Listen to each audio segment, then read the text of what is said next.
But I was going to ask you on this topic. Do you use MK-677? I have used it a lot, in the past, and I do use it on occasion. The thing is it accumulates so much water and bloat that it's best used like once or twice a week max, and it's really good for appetite. So if there's like a guy that's really skinny and can't put on weight and he doesn't hold on water, it's like perfect for guys like that who have that body type that they don't put on water or fat. But guys like me who kind of get soft and spongy real quick, you could do it like once or twice a week when you're lean for appetite purposes, like a leg day. Or, for instance, I'll give you an example, dude. I had really good success with this. I learned this from my a coach. I don't even want to get this guy credit because he's a fucking douche, but he had me doing a Lantus, 100 units in the morning, and of Lantus, and then he had me do the MK-677 the night before. So basically, you're shooting the Lantus in the morning right when you get up, but you're doing the MK right before you go to bed. Because the MK is longer acting. It lasts at least a day because that's how long the hunger lasts. And then the Lantus, as you know, lasts that whole day. So that combination, a couple times a week, man, I got really good results doing that. And obviously the MK-67 is supposed to blow your blood sugars through the roof.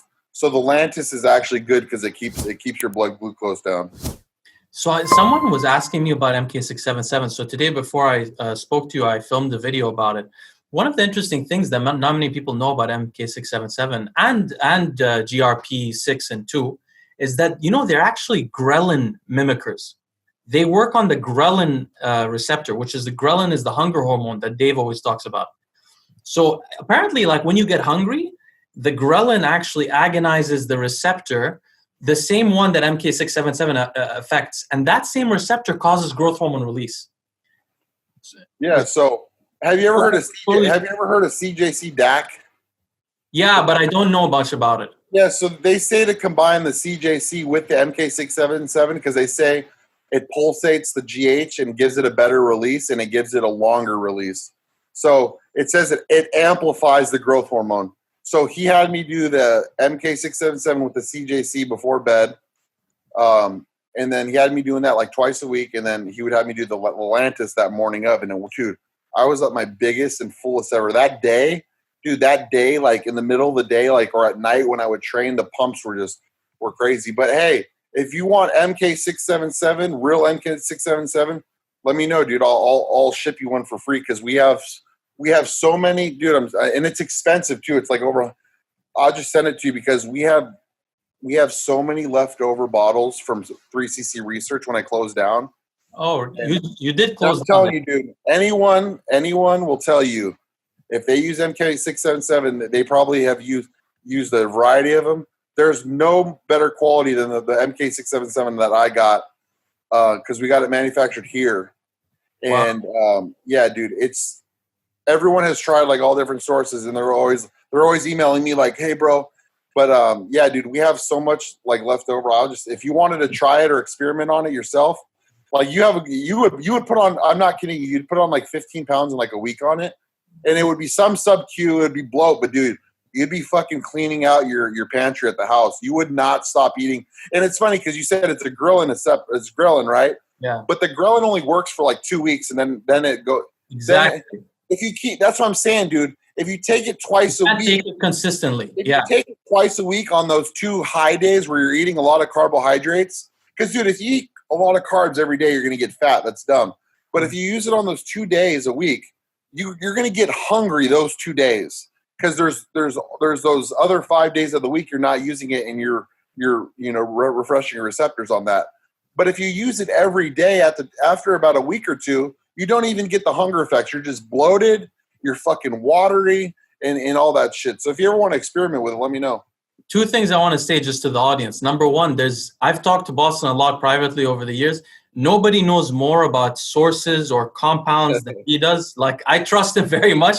I still haven't reached out to you about this one thing I was going to ask you about last time, but I still will. No, I don't trust anyone with American sources or stuff like that as much as you. You're like a connoisseur. Like, yeah, because dude, I have that forum. Ever since that forum came out, I know everything now. Yeah. People should check out that forum. The second thing, though, is that I finally got my processor back on it. So Oh yeah. By the way, we never talked about that after. I forgot to Yeah, text. I got it back. So if anyone wants to sign up, you can get on there and sign up now. Finally. Yeah, a lot of people messaged me like, where after our last podcast, people were asking about a source. Go to his forum and be on the forum Right. and find out from the source. And it's friendly. Me, I don't know anything. I keep it clean as hell on there, dude. If anyone acts up, I delete them. Everyone's friendly, and it's not just drug sources. It's drug advice. There's hundreds of pages of nutrition information. Drug information. There's because there's a nutrition.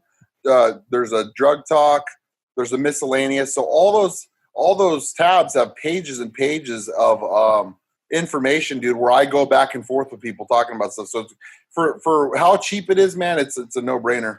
No, and Boston's helped me. He's really helpful for this, genuinely, guys. The second thing I want to say is you're totally right about the food. I've never tried MKs. No, maybe I have, but the hunger thing, I've read a lot of studies on it recently, and what I've noticed is that all the studies show that the hunger diminishes after a couple of, usually like maximum 3 months, people start to really reduce their hunger. But interestingly, it only raises GH by like 1.8 times. So like 80% higher GH and 50% higher IGF-1. So it's not that much higher. People think that they can use it instead of GH, and it's not comparable. Like no, but if they do use it with the CJC, I've seen people's IGF levels like really get high. Really? Yeah, with the CJC. With the MK-677, I've seen some people in the 300s, but I've seen even people in the 500s with the CJC. Dude, CJC is like a strong growth hormone releaser. It's very strong. It's weird because I've never read about it in academic papers, but I know what you're talking about. Listen, I want to ask you about something recently everyone's been talking about. I'm sure you saw the debate that Dave had on his channel between Milos and himself about insulin. Yeah, I like that one. Yeah, I watched that. I did too. And then before, what inspired that was apparently on Generation Iron, George Farah, who just recovered from cancer and all that, he came back and he said insulin is the worst thing in bodybuilding. I saw that interview too on Generation Iron, yeah. Okay, perfect. So you know the background. So yeah. I want to know what's your opinion. I'm really curious. Okay, so George is a nice guy. He actually wrote me a program. I kept asking for his freaking payment information to send him money, and he wouldn't accept money, and he just sent me a diet and sent me a program. So first of all, I like George. He called me and talked to me, and he would have kept talking to me. He was a very, very generous, and he wanted to really talk to me. And who knows if he's downplaying what they did take back in the day. But what I think happened with George, man, is I think that they did abuse the drugs. Because I mean, if you look at George's physique, you could tell that in the back when he was competing, he used a lot of synthol in his arms, and I think back then, man, like he used to abuse, and he's so beat up now, and he feels unhealthy, and I think he generally cares, and I think he's generally a good person. Just from talking to him on the phone, I think he generally is a good person. And I think that he had so many side effects, and now he's all messed up. And he's seen it happen to other people that he's just looking out for people, and he's not going to advise those. He's not going to advise those, dude. You should. I think the cycle he sent me had like 10 mgs of Winstrol. It was like 10 mgs of Winstrol before bed. Obviously, I didn't follow the cycle, but I mean, the cycle was it was laughable. It was less than what figure girls run. It was literally 10 mgs of Winstrol before bed. I think 200 Deca a week. And maybe 500. Yeah, it was something small, man. It was crazy. But hey, I love his nutrition. The guy is smart. I think eye to eye with him on nutrition. And everyone thinks he's a low fat guy, and he might be low fat when it comes to pre-contest. But dude, he has avocado, olive oil, whole eggs in the off season. Like, he's not low fat. Everyone think to grow and put muscle on, you need those healthy fats. Did he write this diet after his cancer or before? Yeah, dude, just recently, months ago. And he checked up on me too. He was like, "Hey, man," he's like, "I want to. You ever heard back from me?" And I'm like, "Hey, man, I'm sorry. Like, I felt bad, man. Like, if I would have paid him, I probably would have followed it. But I just felt bad taking up his time, and he wouldn't give me his PayPal information to pay him. Dude, he charges $5,000 a year because I did contact him in 2015, and he quoted me like $5,000 for the year. And then this time he was like, "Hey, give me a call." and I called him, and he was like, "I want to do this for free." And I'm like, "Dude, no, I do this for a living." So he sent me the program without me even sending him pictures or anything. He just sent it, and I'm like, "All right, well, you just sent me the program. Well, I want to pay you," and he wouldn't accept it, dude. What a nice guy. That's really yeah. So going back to the whole Milos thing, of course, George Farah has used insulin with all of his guys. He doesn't, and I know that because I've talked. In an email, I was like, "Hey, man, about insulin," and we talked about it. So it's not like he hasn't used it in the past. He does. I just don't think that he's willing, unless he has like a Kai Green on his hands, who's like at that level that could make $400 paycheck. I don't think he's really willing to risk it. Yeah. Well, this is the feeling that I got is because he realized that the cancer development, cancers happen. They're really fueled. Most cancers are really fueled by simple carbs, and they're fueled by being in what's called the hyperinsulinemic state, like having too much insulin in your body, which comes from eating carbs also. You don't need to inject insulin, right? Yeah. You eat a lot of carbs, you get a lot of insulin and a lot of sugar. And that's the perfect breeding ground for most cancers, including colorectal cancer, which unfortunately he suffered from.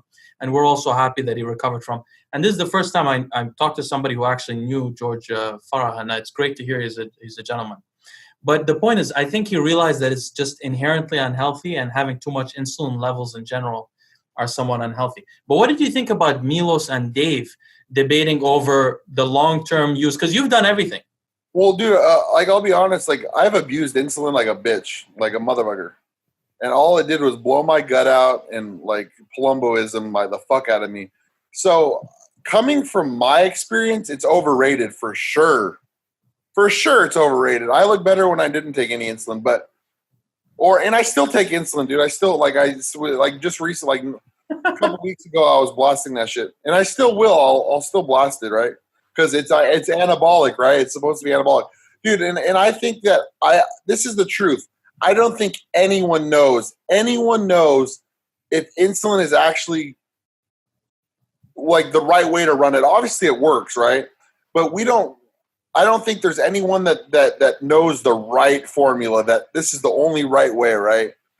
I have tried Milos's 20 and 20. I just can't drink that many carbs intra-workout, dude. It's like my pump is in my gut. Like I have all these carbs in my stomach and I'm burping, and and insulin bloats you in itself, right?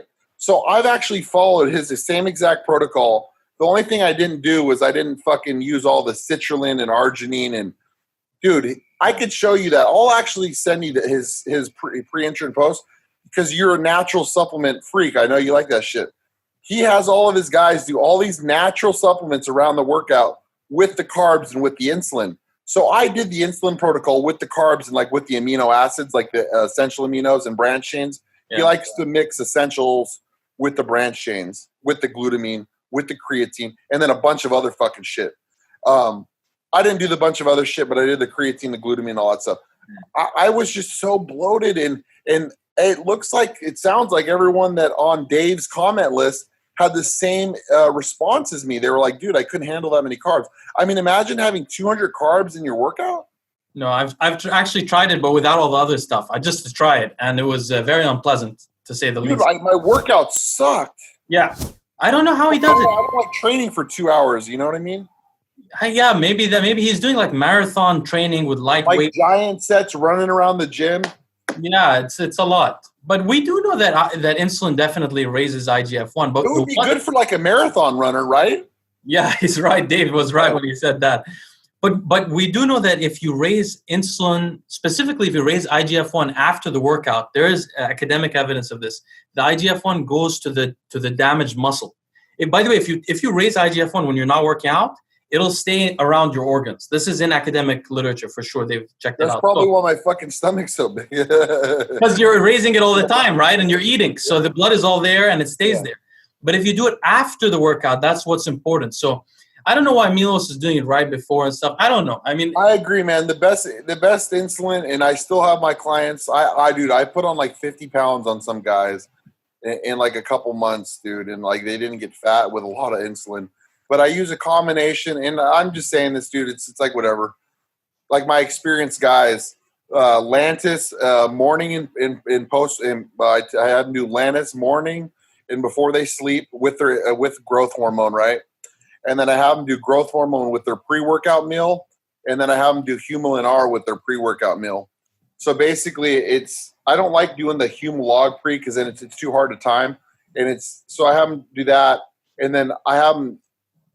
Some of them don't even need carbs into workout because my workouts are 30 to 45 minutes. But usually I'll give them like grape juice, which like 8 ounces, which is like 30 grams of carbs, 36 grams of carbs with some aminos, and then post workout is when I'll do a nice fat Humalog shot with a bunch of like dextrose and aminos and shit like that with your whey isolate. And I got to like 285 pretty lean doing that. And I put on guys that have better genetics with me. I had a guy that hit like, he's actually doing North Americans. I think he got to like 300 pounds, but I didn't even have him on that much insulin. I had him on some, but not like that. But I've blown guys up, dude, with that protocol. But this is the thing. I've blown them up and they don't look fat. They're just balloons, right? Mm. But when they come off the insulin and they diet down, it's like it's not tissue. You see what I'm saying? Yeah. Well, insulin definitely makes you hold water by itself. So maybe there is a little bit of muscle you're gaining during that phase, maybe. But majority of it is like intercellular water that you're jacking into the muscle. So it's almost like if you're going to use that in off season, you better use a little bit of that in prep to keep that fullness.